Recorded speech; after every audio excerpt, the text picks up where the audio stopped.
வந்து 40 லட்சம் கிட்டத்தட்ட ஒரு வருஷத்துல ஆன்லைன் டிரான்சாக்ஷன் மட்டும் நடந்திருக்கு. அப்ப ஆஃப்லைன்ல எவ்வளவு டிரான்சாக்ஷன் நடந்திருக்கும்? அப்ப அந்த 40,11,019 ஒரு வருஷத்துக்கு ஆன்லைன்ல டிரான்சாக்ஷன் பண்ணி நடந்திருக்கு 2023 இருந்து 2024 நாளைக்கு 11,000. அதுல ஒரு அப்ராக்சிமேட்டா ஒரு 6,000 ரவுண்ட் பண்ணி நம்ம எடுத்தோம்னா ஒரு 17,000 ஒரு நாளைக்கு ஏர்ன் பண்றாரு. ஒரு நாளைக்கு 17,000 ஏர்ன் பண்றாருன்னா ஒரு மாசத்துக்கு 5,10,000 ஏர்ன் பண்றாரு. வருஷத்துக்குன்னு பார்க்கும்போது 61,20,000 கிட்ட தெரிஞ்சுக்கிட்டீங்கன்னா பானிபுரி வித்தாலே கிட்டத்தட்ட வருஷத்துக்கு 60 லட்சம் ரூபாய்க்கு மேல ஏர்ன் பண்ணலாம் அப்படின்றது.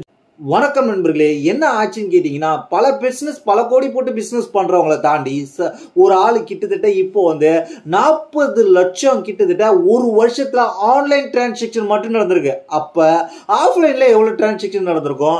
அப்ப ஒரு மந்த்துக்கு எவ்வளவு ஏர்ன் பண்ணிக்கிட்டு இருக்காரு, ஒரு மந்த்ல எவ்வளவு சம்பாதிச்சாரு, அது மட்டும் இல்லாம ஒரு வருஷத்துக்கு எவ்வளவு அவர் ஏர்ன் பண்றாரு அப்படின்றத நம்ம ஒரு கால்குலேட் சின்ன அப்ராக்சிமேட்ல ஒரு கால்குலேட்டர் போட்டு பார்ப்போம். கிட்டத்தட்ட வந்து ஒரு வருஷத்துக்கு அவரு எவ்வளவு ஏன் பண்ணிருக்காருன்ற மாதிரி ஆன்லைன் டிரான்சாக்ஷன் நடந்திருக்குன்றத கவர்மெண்ட் சொல்லியிருக்குன்னு கேட்டீங்கன்னா, ஏன்னா ஒருத்தர் ஜிஎஸ்டி வசூல் பண்றதுக்காக உங்களுக்கு இவ்வளவு டிரான்சாக்ஷன் நடந்திருக்கு, அதுக்கு நீங்க ஜிஎஸ்டி கெட்டுங்கன்ற மாதிரி சொல்லியிருக்கிறாங்க. அது எங்க வேற எங்கேயும் கிடையாது, நம்ம தமிழ்நாட்டில் தான். அது என்ன நடந்துச்சுன்றது தெரிஞ்சுக்கலாம். சுவாரஸ்யமான விஷயம் அது என்ன, அதுக்கும் டெக்குக்கும் என்ன சம்பந்தம் நான் அடுத்து சொல்றேன். கிட்டத்தட்ட வந்து ஒரு வருஷத்துக்கு 40,11,019 ரூபா அவர் வந்து டேர்ன் ஓவர் பண்ணிட்டு இருக்காரு. அந்த 40,11,019 ஒரு வருஷத்துக்கு ஆன்லைன்ல டிரான்சாக்ஷன் பண்ணி நடந்திருக்கு 2023 இருந்து 2024. அதுக்கு நீங்க ஜிஎஸ்டி கட்டணும்னு டிசம்பர் 17 தமிழ்நாடு கவர்மெண்ட் நோட்டீஸ் பண்ணிருக்காங்க. அண்டர் செக்ஷன் 17 படி இதெல்லாம் ஓகே, எல்லாமே கரெக்டா செஞ்சுட்டாங்க. அதுக்கப்புறம் என்ன நடந்துச்சுன்னு கேட்டீங்கன்னா, கிட்டத்தட்ட இப்போ 40,11,019 ரூபாய்க்கு அவரு ஜிஎஸ்டி கட்டும் போது ஒரு நாளைக்கு அவரு ஆன்லைன் டிரான்சாக்ஷன்ல எவ்வளவு எடுக்கிறாருன்னு கேட்டீங்கன்னா 10,958 ரூபாய். குறிப்பா சொல்ல போனா ஒரு 11,000 ரூபாய் ரவுண்ட் பண்ணி பார்த்தோம்னா ஒரு நாளைக்கு ஆன்லைன்ல டிரான்சாக்ஷன் நடக்குது. அதே சமயத்துல அவர் ஆஃப்லைன்லயும் ஏர்ன் பண்ணுவாருன்னு கேட்டீங்கன்னா கண்டிப்பா ஏர்ன் பண்ணுவாரு. ஆஃப்லைன்லயே அவர் மணியை ஏர்ன் பண்ணும்போது இதுல இருந்து ஒரு 50% நம்ம எடுத்துக்கிட்டோம்னா, அதாவது ஆன்லைன் டிரான்சாக்ஷன் நடந்ததுல ஒரு 50% சேர்த்து நம்ம கால்குலேட் பண்ணோம். அதனால கிட்டத்தட்ட ஒரு நாளைக்கு 11,000, அதுல ஒரு அப்ராக்சிமேட்ல ஒரு 6,000 ரூபாய் ரவுண்ட் பண்ணி நம்ம எடுத்தோம்னா ஒரு 17,000 ரூபாய் ஒரு நாளைக்கு ஏர்ன் பண்றாரு. ஒரு நாளைக்கு 17,000 ரூபாய் ஏர்ன் பண்றாருன்னா ஒரு மாசத்துக்கு 5,10,000 ரூபாய் ஏர்ன் பண்றாரு. ஆன்லைன்ல மட்டுமே வந்து 3,30,000 ரூபாய் ஏர்ன் பண்றாரு ரவுண்ட் பண்ணோம்னா. ஆஃப்லைன்ல பார்த்தோம்னா கிட்டத்தட்ட ஒரு 2 லட்சம் ரூபாய் கிட்ட ஏர்ன் பண்றாரு. மொத்த டோட்டல் கணக்கு பண்ணி பார்த்தோம்னா ஒரு மாசத்துக்கு 5,10,000 ரூபாய் ஏர்ன் பண்றாரு. ஆன்லைன் சேர்த்து ஆஃப்லைன் சேர்த்து. ஆனா கவர்மெண்ட் இப்ப கால்குலேட் பண்ணது ஆன்லைனுக்கு மட்டும் தான் 40 லட்சத்துக்கு, ஆன்லைனுக்கு மட்டும் 40 லட்சத்துக்கு ஜிஎஸ்டி கட்டுங்க அப்படின்ற மாதிரி சொல்லியிருக்காங்க. ஒரு நாளைக்கு 17,000 ஒரு மாசத்துக்கு 5,10,000, ஒரு மாசத்துக்கு 5,10,000 அதை வந்து நம்ம ஒரு வருஷத்துக்குன்னு கால்குலேட் பண்ணோம்னா எவ்வளவு வருதுன்னு கேட்டீங்கன்னா, ஒரு வருஷத்துக்குன்னு பார்க்கும்போது 61,20,000 கிட்டத்தட்ட ஒரு 61 லட்சம் ரூபாய் இன்வெஸ்ட்மெண்ட் பண்றாரு, டர்ன் ஓவர் பண்றாரு. கிட்டத்தட்ட அதுல இருந்து ஒரு இன்வெஸ்ட்மெண்ட் பார்த்தோம்னா எப்படி இருந்தாலும் இந்த பிசினஸ்க்கு ஒரு இன்வெஸ்ட்மெண்ட் எவ்வளவு பண்ணிருப்பாருன்னு கேட்டீங்கன்னா ஒரு கிட்டத்தட்ட ஒரு 50% இன்வெஸ்ட் கழிச்சாலும் ஒரு 30 லட்சம் ரூபாய் கழிச்சாலும் மேக்சிமம் அவருக்கு 30 lakhs டர்ன் ஓவர் ஆகுது. அப்படி என்ன பிசினஸ் கேட்டீங்கன்னா பானிபூரி பிசினஸ் தான். அதனால நான் வந்து என்ன நம்ம தெரிஞ்சுக்கிட்டீங்கன்னா பானிபூரி வித்தாலே கிட்டத்தட்ட வருஷத்துக்கு 60 லட்சம் ரூபாய்க்கு மேல ஏர்ன் பண்ணலாம் அப்படின்றத தெரிஞ்சுக்க. அதனாலதான் நார்த் இந்தியாவில இருந்து நிறைய பேர் இங்க வந்து பானிபூரி வித்துக்கிட்டு இருக்காங்க. அது மட்டும் இல்லாம ஒவ்வொரு ஊரு எக்கச்சக்கமான பானிபூரி கடை பெருகிட்டே இருக்கு. கிட்டத்தட்ட பானிபூரி கடைன்றது உலக அளவுல வந்து ஒரு பெரிய பிசினஸ். நம்ம சின்ன பிசினஸ் நினைச்சுக்கிட்டு இருக்கோம், ஒரு வண்டியில போடுறாங்க, ஒரு வண்டியில போடுறாங்க அப்படின்றது.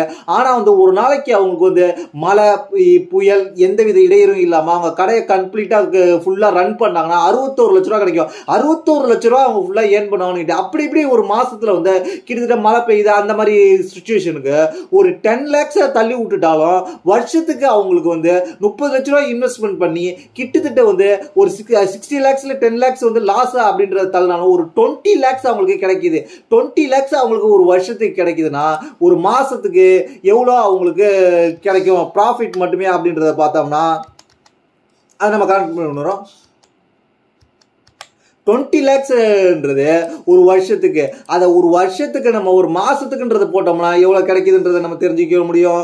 ஒரு மாசத்துக்குன்றதை நம்ம போடுறதுக்கு நம்ம கால்குலேட் பண்ணோம்னா எவ்வளவு கிடைக்குதுன்னு கேட்டீங்கன்னா ஒரு மாசத்துக்கு 16,000 ஒரு மாசத்துக்கு 1,66,000 சொச்சம் கிடைக்குது. 1,60,000 ரவுண்ட் பண்ணாலும் நம்ம வந்து ஒரு நாளைக்கு எவ்வளவு கிடைக்குதுன்றதை நம்ம தெரிஞ்சுக்கணும். ஒரு மாசத்துக்கு 1,60,000 கிடைக்குது. ஒரு நாளைக்கு அவங்களுக்கு எவ்வளவு கிடைக்குதுன்னு கேட்டீங்கன்னா ப்ராஃபிட் மட்டும் நான் சொல்றேன், அதை மட்டும் நீங்க தெரிஞ்சுங்க. ஒரு நாளைக்கு 5,500 கிட்ட ரவுண்ட் பண்ணா ப்ராஃபிட் கிடைக்குது. ஒரு 5,500 ப்ராஃபிட் கிடைக்கிற பிசினஸ் வந்து மிகப்பெரிய பிசினஸ். இந்த பிசினஸ் வந்து நீங்க எடுத்து நடத்தணும்லாம் சொல்ல, இந்தியாவில் மூளை முடுக்கில் இருக்கிற சின்ன சின்ன பிசினஸ் தான் நம்ம பார்த்துக்கிறோம். இது என்னடா தள்ளுவண்டியில் என்னடா சம்பாதிச்சிட போறாங்க நம்ம நினைக்கிறது தான். இன்னைக்கு வந்து கிட்டத்தட்ட வந்து ஒரு நாளைக்கு 5,000 சொச்ச ரூபா சம்பாதிக்கிறாங்க. ஒரு மாசத்துக்கு 1,50,000 மேல ப்ராஃபிட். நான் சொல்றது ப்ராஃபிட் மட்டுமே. நம்ம இன்வெஸ்ட்மெண்ட் எல்லாத்தையுமே நம்ம கழிச்சிட்டு தான் நம்ம சொல்றோம். அவங்களுக்கு ஆனுவல் டர்ன் ஓவர் 20 lakhs கிடைக்கும். கிட்டத்தட்ட வந்து நம்ம அவங்களுக்கு வந்து எல்லாத்தையுமே நம்ம கழிச்சு அப்ராக்சிமேட்லாம் சொல்றோம். ப்ராஃபிட் மட்டுமே இவ்வளவு கிடைக்குது. அதனால நம்ம சிந்திக்கணும். படிச்சுட்டு எந்த பிசினஸ் தான் ஒரு கம்ப்ளீட்டா ஒரு படிப்பு படிச்சிருங்க. ஒரு படிச்சுட்டு இந்த பிசினஸ் தான் நான் பண்ண போறேன், இதுதான் நான் பண்ணுவேன், இப்படிதான் நான் இருப்பேன், நான் டீசெண்டா தான் இருப்பேன் அப்படின்லாம் நினைக்காம எந்த பிசினஸ் பண்ணாலும் சக்சஸ் பண்ண முடியாது. அதனால அந்த பிசினஸ் திங்க் பண்ணுங்க. அப்படி திங்க் பண்ணும்போது தான் நம்ம அந்த பிசினஸ் எடுத்து சக்சஸ் பண்ணி ஜெயிக்க முடியும். நார்மலா ஒரு பானிபுரியை வச்சு இவ்வளவு ஒருத்தர் டேர்ன் ஓவர் பண்றாரு, அந்த ப்ரூஃப் எல்லாம் நான் காமிக்கிறேன். டேர்ன் ஓவர் பண்ணும்போது ப்ராஃபிட்டே ஒரு நாளைக்கு 5,000 மேல கிடைக்குதுன்றப்ப, ரவுண்ட் பண்ண 5,000 கிடைக்குதுன்றப்ப அது மிகப்பெரிய வருமானம் அப்படின்றத நீங்க மைண்ட்ல வச்சுங்க. அதை விட்டுட்டு நான் வந்து இந்த வேலைக்கு தான் போவேன், இந்த மாதிரி தான் இருப்பேன் அப்படின்றது தான். நம்மளாம் வந்து பல பேர் வந்து இந்த வேலை அந்த வேலைன்ற நம்ம தட்டி கழிக்கிறதுனால தான் எங்கே இருந்தோ வந்து இந்த மாதிரியான ப்ராஃபிட்ல ஏன் பண்ணிக்கிட்டு இருக்கிறாங்க. ஸ்ட்ரீட் ஃபுட்ல அவ்வளோ வருமானம் கிடைக்குது. உங்களுக்கு ஸ்ட்ரீட் ஃபுட்ல கொஞ்சம் நாலேஜ் இருந்தால் நீங்க கண்டிப்பா நீங்க இன்வெஸ்ட் பண்ணி ஏன் பண்ணலாம் அப்படின்றது தான். நான் வந்து இதுல வந்து அவங்களுக்கு லாஸ் ஆவான்னு சொல்லலாம். அந்த லாஸையும் நான் கழிச்சிட்டு தான் நான் எல்லாத்தையுமே ஒட்டுமொத்தமா கால்குலேட் பண்ணி சொல்லியிருக்கேன். இந்த 40 லட்ச ரூபாய் ஏன் பண்ணவருக்கு இப்போ வந்து அவர் வந்து ஜிஎஸ்டி கண்டிப்பா கெட்டணும் அப்படின்ற மாதிரி சொல்லியிருக்கிறாங்க. அது எதுலன்னு கேட்டீங்கன்னா ரேசர் பே, அமேசான், ரேசர் பே, போன் பே, இது ரெண்டுத்திலையும் வந்து அவர் ஆன்லைன் டிரான்சாக்ஷன் பண்ணியிருக்காரு. அப்படின்னா பார்த்துக்கோங்க, ஒரு சாதாரண பானிபூரியில எவ்வளோ இன்கம் கொட்டி கிடக்குன்றது. இதை தவிர்த்துட்டு நம்ம தெரியாம வேற ஒரு பிசினஸ்க்காக நம்ம ஏதோ ஒரு விஷயத்துக்காக நோக்கி ஓடிக்கிட்டு இருக்கோம். சுத்தி உள்ள இடத்துல இருந்தே நம்ம ஏன் பண்ணலான்றதுக்கு இது ஒரு நல்ல உதாரணமா தெரியுது. அதை சொல்லணும்னு நினைச்சா அதை சொல்லிட்டா, அதனால வந்து நானும் பானிபூரி கடை போட போறேன் அப்படின்றது நீங்க வந்து முயற்சி பண்ணாதீங்க. ஏன்னா அந்த பிசினஸ் ஃபர்ஸ்ட் கத்துக்கிட்டு எந்த ஒரு பிசினஸ் வந்து ஃபர்ஸ்ட் லேர்ன் பண்ணுங்க, அதுக்கப்புறம் வந்து இம்ப்ளிமெண்ட் பண்ணுங்க, அதுக்கப்புறம் தான் உங்களுக்கு சக்சஸ் கிடைக்கும். ஃபர்ஸ்ட் வந்து எடுத்த உடனே சக்சஸ் கிடைக்கும்னா அதுக்கு வந்து வாய்ப்பெல்லாம் கிடையாது. எந்த ஒரு விஷயமா இருந்தாலும் எடுத்த உடனே சக்சஸ் கிடைக்கும் அப்படின்னு நீங்க நினைச்சீங்கன்னா கடைசியில நாம தான் கிடைக்கும்.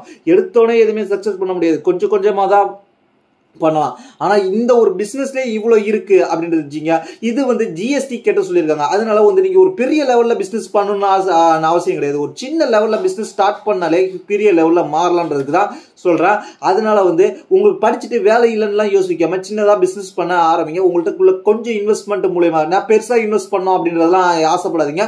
கொஞ்சம் கொஞ்சம் இன்வெஸ்ட் மூலயமாக நீங்க ஆசைப்படுங்க. அந்த இன்வெஸ்ட் மூலயமாவே உங்களுக்கு இன்கம் கிடைக்கும் அப்படின்றது தான் என்னுடைய கருத்து. ஃபர்ஸ்ட் அந்த ஒரு பிசினஸ் இறங்கிறதுக்கு முன்னாடி லேர்ன் பண்ணுங்க, அதுக்கப்புறம் இம்ப்ளிமெண்ட் பண்ணுங்க, அதுக்கப்புறம் வந்து அதுல உள்ள சிக்கல்லாம் கத்துக்குங்க. அதுல வந்து என்ன டவுன் கிரேட் ஆகும் அப்படின்றத நீங்க பிராக்டிஸ் பண்ண கண்டிப்பா நீங்க அந்த பிசினஸ்ல சக்சஸ் அடைவீங்க. அதுதான் என்னோட கருத்து. இப்படின்றத நீங்க தெரிஞ்சுக்கணும்ன்றதுக்காக தான் இந்த இன்ஃபர்மேஷன் சொல்றேன். தேங்க்ஸ் ஃபார் வாட்சிங்.